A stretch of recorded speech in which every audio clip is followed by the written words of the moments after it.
So it really looks like one of the new battleground states. You saw President Trump's remarks live when he visited Georgia earlier today, talking about rebuilding the country's infrastructure and cutting red tape. And we're here now to discuss the politics of that by Tom Bevan, president of RealClearPolitics, joins us. So what are the politics, Tom, of a Republican incumbent running for re-election, visiting a traditionally red state in Georgia? It looks like it's up for grabs, this time. What does it tell you about the state of the race, if anything?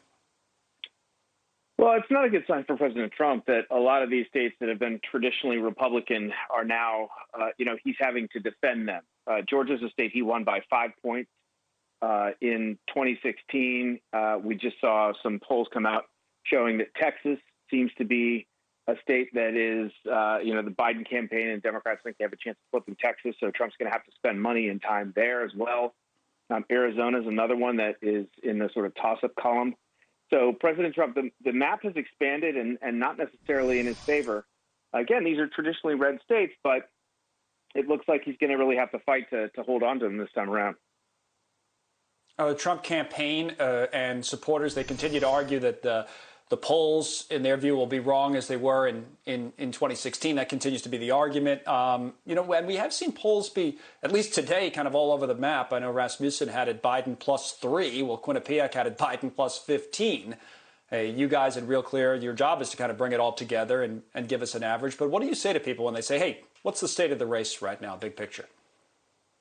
Well, big picture, I think Trump is the underdog. I mean, I do think, if you look at the national polls and you look at some of these state polls, that if the election were held today, the odds are, given all the information that we have available to us, that he would probably lose. But the election isn't being held today or tomorrow. It's being held, 4 months from now. So there is time for some of these things to change. I do think there is, and we've talked to some pollsters who said they have seen this sort of shy Trump effect showing up in some of their data, meaning there are some people who are out there who may not tell pollsters that they are going to vote for President Trump. They may declare themselves undecided. They may say they may even say that they're going to vote for Joe Biden, and when in fact they may not in the end. So I don't know how big that number is going to be or how much that might move the polls, but certainly if some of these states are close, within the margin of error, 1%, 2%, something like that, there could be a chance that the